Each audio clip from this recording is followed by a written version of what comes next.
네, 안녕하십니까. 오늘 키노트를 담당하게 된 랄프라고 합니다. 반갑습니다. 오늘은 이제 클라우드 네이티브를 위한 프로메테우스와 옵저버빌리티에 대해서 설명을 좀 드릴까 하는데요. 뒤에 이제 줄리어스도 계시고 이제 진웅님께서도 발표를 해주셨지만 자세한 내용은 이제 거기서 다루기로 하고요. 저는 이제 앞에 프로메테우스는 어떤 것이며 우리가 이 클라우드 네이티브는 어떻게 봐야 되는지 그런 부분 설명을 좀 드릴까 합니다. 일단 이제 프로메테우스가 뭔지를 좀 먼저 알아야겠죠. 그리고 우리가 왜 필요한지도 설명을 좀 드리도록 하겠습니다.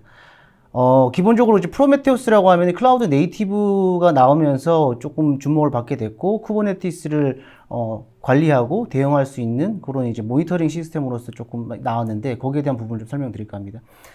클라우드와 클라우드 네이티브 차이를 알고 진행을 해야지 이 내용을 조금 이해할 수 있을 것 같아서 이 장표를 준비를 했고요.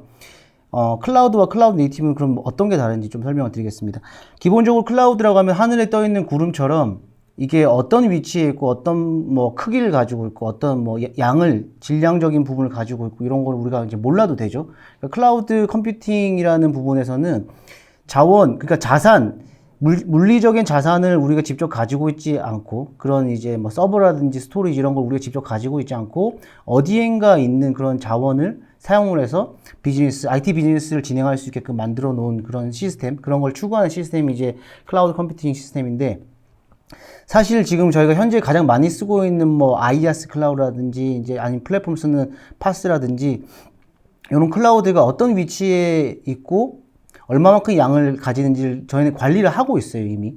뭐 인스턴스의 뭐 크기라든지 인스턴스의 개수라든지 그리고 인스턴스의 IP라든지 이런 거를 이제 알아야지만 관리가 가능하고, 마치 이제 왼쪽 아랫단에 제가 이제 그 추가한 장표처럼 특정 클라우드의 IP를 알고 접속 정보를 알고 거기 들어가서 작업을 해야 되고, 배포를 하더라도 특정 장비에 대한 정보나 확장 가능한 장비에 대한 것들 다 알고 있어야 돼요. 사실 클라우드라는 게 그렇게 나오는 개념이 아니지 않습니까? 그렇게 쓰는 게 아니잖아요. 근데 지금 이미 그렇게 쓰고 있고, 그럼 실질적으로 우리가 클라우드 쓰려면 어떻게 해야 되는지 조금 방법론이 이런 것들이 달라진 거예요. 그래서 기존에 이제 클라우드 인프라는 인프라에 종속적인 거죠. 전통적인 OS가 부팅이 되고 커널에 정보를 주고 커널이 시스템에 대한 상태를 보고 이런 것들을 관리하고 있었고, 그 과정이 또 부팅 과정을 거치는 건데, 클라우드라고 하면은 그 사용자 입장에서 부팅되는 과정과 인프라의 뭐 의존적인 부분들, 그런 것들을 우리가 뭐 과금해서 볼 필요는 없는 거거든요. 그러다 보니까 실질적으로 IT 비즈니스를 서비스하기 위해서 어떤 부분이 필요하고 개발자들은 어떤 관점에서 개발해야 되고, 그리고 개발자들이 직접 컨트롤할 수 있는, 핸들링 할 수 있는 범위 내에서 인프라의 그 역할이 돼야 되지, 그 이상으로 넘어가면 관리 포인트가 많이 생긴다는 거예요. 실제로 클라우드가 나오면서 사용자들은 쉽고 편하게 쓸 수 있어야 되는데 오히려 그걸 전담하는 사람들과 그걸 하는 시간들이 더 많이 쓰이고 있다. 그래서 그런 관점을 조금 많이 벗어나서 진짜 클라우드처럼 쓰자. 그래서 제가 오른쪽에 이제 화면에 있는 것처럼 클라우드 위에 그들이 독립적인 어떠한 형태로서 존재하는 거예요. 요건 뒤에 또 자세히 설명을 드리겠지만, 어떻게 추상화되어 있는 그런 개념으로서 클라우드를 우리가 잘 쓸 수 있게끔 만들자. 요게 되면 어떤 위치적인 그 뭐 부분이나 환경적인 부분에 관계없이 우리가 어디에서든지 클라우드 서비스를 운영할 수 있고, 심지어는 우리 집에서 또는 뭐 프라이빗 클라우드를 만들어서 그 위에서 컨테이너를 기반으로 해서 서비스를 들고 다닐 수 있는, 확장할 수 있고 그 다음에 이동할 수 있는 이런 부분이 굉장히 편해지는 거죠. 그래서 그런 부분들을 위해서 저희가 조금 클라우드 네이티브를 지향해야 된다, 이런 부분을 제가 설명을 드립니다. 근데 클라우드 네이티브로 가려고 하면은 많이 어렵죠. 왜냐하면 기존에 우리가 어플리케이션을 개발할 때 그 개발되는 관점이 인프라를 고정적으로 보고 설명을 하거든요. 예를 들면 이 그 어플리케이션 서버 자바 자바 JVM이 동작하고 이게 바라보는 DB가 어디에 있고, 이 DB 말고 또 뭐 캐시가 어디에 있고, 위치적인 부분이 다 있어요. 그 앞에 로드 밸런서도 있고, 로드 밸런서는 그 해당 IP들 다 물리고 있고, 그래서 그런 부분들이 사실은 고정적인 인프라로서의 느낌, 그 모양을 가지고 있는 거예요. 그런 상황에서 이제 뭐 그 헤로쿠라는 데서 그들이 개발자들을 위한 서비스를 만들었는데, 개발자들이 이 우리 헤로쿠라는 그 플랫폼을 이용해서 개발을 진행할 때 조금 뭐라고 할까, 그 인프라의 고정적인 형태로 개발하다 보니까 이렇게 개발하면 안 되고, 실질적으로 SaaS 서비스를 만들 때는 유동성 있게 만들어야 된다라고 해서 나온 그 12팩터라는 부분이 있어요. 그거를 기반으로 해서 컨테이너 시스템이 그 12팩터에 있는 많은 부분이 그 부합을 했고, 컨테이너 시스템을 통해서 요 12팩터를 맞추면은 그 클라우드 네이티브한 어플리케이션 형태로 만들어지는 거죠. 그런 형태들은 뭐 조금 더 자세히 설명을 드리겠지만, 일단은 뭐 그 설정이나 이런 부분들이 어떤 별도의 파일로 있는 게 아니라 뭐 환경 변수로 떨어진다든지 뭐 이렇게 가이드를 해놓은 12가지가 있어요.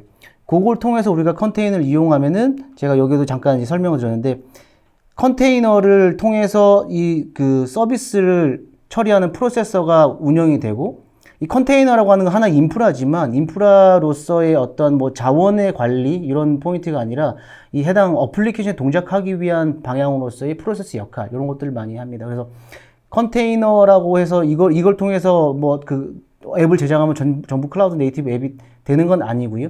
요게 된 개념을 알고 가야기 때문에 이 부분을 넣은 건데, 컨테이너라고 하면 이 자체가 서비스를 대응해 줄 수 있는 어플리케이션 동작을 해요. 컨테이너 안에는 이제 프로세서 동작을 하는데 포그라운드 모드 동작을 하죠. 하나의 프로세서 동작하게 되어 있어요. 왜냐하면 컨테이너 자체가 하나의 프로세스이기 때문에. 그리고 이거를 동작하기 위한 기반이 되는 부분이 이제 인프라스트럭처 부분이겠죠. 그래서 컨테이너는 프로세스 역할 곱하기 인프라스트럭처라고 말씀을 드릴 수 있고, 요 컨테이너 또 파일 단위의 이미지가 돼요. 그래서 이미지를 딜리버리를 하면, 이미지를 카피를 하면은 이 인프라가 옮겨 다니고, 그 카피된 이미지가 메모리에 탑재가 되면 바로 이제 프로세스 역할로서 어플리케이션을 처리할 수 있는 부분이 되는 거죠. 그래서 요렇게 이제 컨테이너가 구성이 되는데, 앞에서 설명드렸다시피 그 컨테이너 자체가 하나의 프로세스이기 때문에 프로세스 안에 또 프로세스가 동작하는 거를 권장하지 않아요. 왜냐하면 앞단에서 포그라운드 모드 동작하고 있는데 백그라운드 돌면은 이 프로세스가 어떤 문제가 있고 어떤 상황이 있고 이런 걸 이제 알 수가 없기 때문에 컨테이너 하나의 프로세스 동작해야 된다. 여기서 이제 문제가 생기는 거예요. 제가 그 세션을 준비했던 이유 중에 하나가, 클라우드 네이티브에서는 지금 말씀드렸던 것처럼 컨테이너 안에 하나의 프로세스 동작하기 때문에 다른 프로세스를 동작하기가 어렵습니다. 그런 걸 이제 권하지도 않고요. 그래서 기존에는 모니터링이 이제 그 푸시 방식으로 에이전트가 정보를 해당 모니터링 서버에 전달해주는 형태로 이게 동작을 했지만, 도커 컨테이너는 그렇게 어떤 특정 에이전트를 설치를 할 수가 없어요. 심을 수가 없어요. 그렇다 보니까 그 새로운 방향이 필요하다. 그래서 이제 그 부분을 조금 설명드리려고 장표를 만들었습니다. 그리고 뒤에 넘어가면 이제 그 컨테이너를 잘 쓰기 위해서 나오는 게 이제 쿠버네티스인데, 쿠버네티스가 주로 하는 것들은 컨테이너 오케스트레이션이라고 해서 컨테이너를 배포하고 컨테이너가 서비스 되기 위해서 이거를 외부로 노출시켜주고, 이거 서비스 익스포즈라고 하죠. 그거를 이제 외부 뭐 라우터를 통해서 그 이제 트래픽 유입이 되면 그 이제 내용을 어플리케이션에 처리할 수 있게끔 그런 것들을 해주고, 이게 특정 뭐 지정학적 위치가 있는 게 아니라, IP가 있는 게 아니라 내부적으로 쿠버네티스 에코시스템에서 내부적으로 그 스스로 그 스케줄러가 동작을 해서 위치나 뭐 사이즈나 이런 걸 조절해 주는 형태가 되죠. 그렇게 해서 앞에 말씀드렸던 클라우드 네이티브한 형태의 툴 팩터를 기반으로 클라우드 네이티브한 형태의 앱을 개발해서 컨테이너에 담았을 때 쿠버네티스가 이걸 배포를 하게 됩니다. 배포를 하고 나서, 그러면 앞에 말씀드렸던 것처럼 도커 컨테이너에는 이 그 모니터링 해줄 수 있는 에이전트 별도로 없기 때문에 쿠버네티스가 그럼 이 역할을 해주느냐? 그 부분도 아니에요, 사실은. 쿠버네티스는 컨테이너를 배포하고 나서 그 컨테이너 자체가 어떻게 동작하는지를 보지, 컨테이너 내부에서 동작하는 어플리케이션이라든지 내부에서 어떤 기능이 처리되는지에 대해서는 관여하지 않습니다. 그래서 요거를 그러면 사람이 일일이 찾아다니면서 컨테이너가 흩어져 있고 돌아다니는 거를 찾아다니면서 여기 안에 있는 내용을 이제 볼 수 있느냐? 그런 것도 아니거든요. 굉장히 넓은 영역이고 추적을 다 할 수가 없어요. 그래서 이제 앞에 제가 이제 길게 설명을 드렸던 부분을 정리를 하자면, 도커 컨테이너를 띄우고 그 안에 동작하는 것들을 확인하기 위해서는 어떠한 외부에서 그 데이터를 가지고 오고 캐치할 수 있는 그 솔루션이 있어야 돼요. 그게 이제 프로메테우스인 거고요. 프로메테우스는 설명하기에 풀 방식의 모니터링 도구라고 하고 있습니다. 이거는 프로메테우스가 특정 시스템에서 그 해당 내부 이제 그 서비스 디스커버리를 통해서 내부에 어떤 것들이 동작하는지를 보고 일일이 찾아다니면서 거기에 있는 정보를 가지고 와요. 그래서 풀 방식이라고 하는데, 여기 제가 설명을 드린 부분처럼 쿠버네티스 사랑하는 프로메테우스는 쿠버네티스의 모든 동작을 다 보고 감시, 뭐 일종의 감시라고 할 수 있죠. 감시하는 행동을 하면서 그 쿠버네티스가 배포한 컨테이너의 내부의 익스포터를 통해서 추출되는 매트릭 값, 뭐 예를 들면서 MySQL, MariaDB 뭐 이런 어플리케이션 동작하면서 그 동작에 대한 상태를 보기 위한 매트릭 값을 추출시켜요. 그러면 그 추출된 값을 가지고 와서 보여주는 형태, 그렇게 되게 돼 있죠. 그래서 쿠버네티스를 사용하시게 되면 반드시 프로메테우스를 쓰셔야 하고요. 그러니까 관점이, 모니터링하는 관점이 우리가 컨테이너 죽었다 살았다 부분만이 아니라 이 우리 해당 어플리케이션의 상태가 어떻다, 뭐 어떤 상태에서 우리가 어떻게 대응해야 된다, 이런 걸 알아야 될 때는 그 프로메테우스와 프로메테우 익스포터를 통해서, 이런 매트릭 값을 통해서 모니터링하고 우리가 그 시스템에 대한 개선, 이런 것도 진행할 수 있게 되는 거겠죠.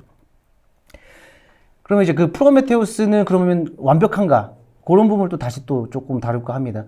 프로메테우스는 사실 오픈소스고요. 이거는 이제 이미 나와 있는 많은 다른 오픈소스들과 유기적으로 합해져서 새로운 또 어떤 그런 기능들, 이런 걸 만들 수가 있어요. 예를 들면 가장 많이 쓰는 게 이제 그라파나에서 지원해주는 대시보드, 이걸 통해서 그래프라든지 이런 걸 보여줄 수가 있고요.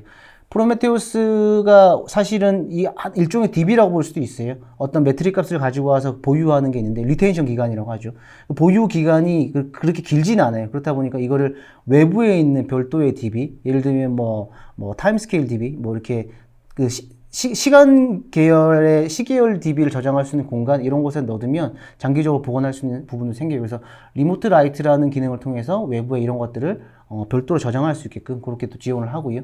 그리고 이렇게 외부의 어떤 공간을 한 곳에 모아서 어그리게이션 되어 있는 데이터가 있으면 그 데이터에다가 그래프 하나 올려주면 글로벌 뷰라고 해서 여러 개의 그 쿠버네티스 클러스터를 한 곳에 볼 수 있는 그런 역할도 해줄 수 있어요. 그래서 이런 식으로 확장해서 쓸 수도 있고요. 그 외에 얼럿 매니저라고 해서 장애나 이상 징후가 보였을 때 이런 얼럿팅을 보내주는 그런 부분도 있고, 저희가 지금 이제 얘기 드리는 부분 중에 매트릭 옵스라는 부분을 지금 발휘를 해서 요걸 또 진행하고 있는 부분이 있습니다. 요거는 쿠버네티스가 보내주는 매트릭 값에 의해서 이 어플리케이션, 이 컨테이너가 어떤 상태고 어떤 조건이고, 예를 들어서 배포를 했는데 갑자기 CPU 임계치가 올라갔다 했을 때 그 이상 징후를 먼저 캐치를 해서 매트릭 오퍼레이터라는 그 도구를 통해서 그 자동화 시키는 거죠. 롤백을 처리해라, 또는 어떤 조건에서 이거 컨테이너를 호리존탈하게 늘려라, 또는 줄여라, 이런 부분도 할 수가 있거든요. 그래서 매트릭 옵스에 대한 부분도 저희가 향후 계속 이어나갈 수 있도록 그렇게 노력하고 있습니다. 이 매트릭 옵스는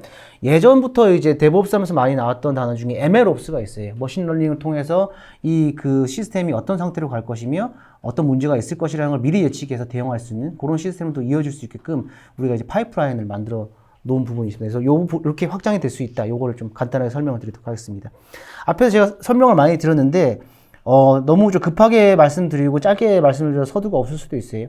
어찌되건 중요한 거는 우리가 지금 컨테이너 기반으로 쿠버네티스를 통해서 클라우드 네이티브한 앱을 개발하고 있고, 클라우드 네이티브한 앱을 개발하게 되면 굉장히 적은 비용으로 가볍게 서비스를 구동시킬 수가 있고, 서비스가 확장이 되면 확장되는 만큼 대응할 수 있는 그런 체제를 만들 수가 있어요. 그리고 개발 환경과 이걸 테스트 환경과 그리고 배포하는 환경이 다 동일시 됨으로써 서비스에 대한 안정성, 그리고 충분한 테스트, 이런 것도 할 수 있기 때문에 장점이 있거든요. 그래서 클라우드 네이티브를 가게 되는데, 클라우드 네이티브를 가게 됐을 때 그럼 쿠버네티스 안에서 동작하는 것들은 어떻게 관리할 것인가, 그 서비스들이 동작하는 것은 어떻게 볼 것인가, 그런 관점에서 프로메테우스가 필요하다, 이렇게 설명을 드릴 수 있을 것 같습니다. 하지만 결정적으로 프로메테우스 자체도 많이 어렵습니다. 그래서 오늘 이 세션을 통해서 프로메테우스를 어떻게 잘 쓸 수 있는지, 그리고 우리가 성공적으로 클라우드 네이티브 앱을 개발을 하고 운영을 하고 앞으로 더 지속적으로 비즈니스 이어나갈 수 있는지, 그런 부분을 조금 다룰까 합니다. 네, 곧 시작할 이제 세션에서는요, 이제 프로메테우스에 관련된 베스트 프랙티스와 철학, 요거는 이제 프로메테우스를 만든 창시자죠, 줄리우스께서 이제 말씀을 해주실 거고요. 이제 넥스클리퍼와 오픈소스로 옵저버빌리티 확보하기, 요거는 이제 진웅님께서 이 해당 세션을 이어나가실 예정입니다. 네, 감사합니다.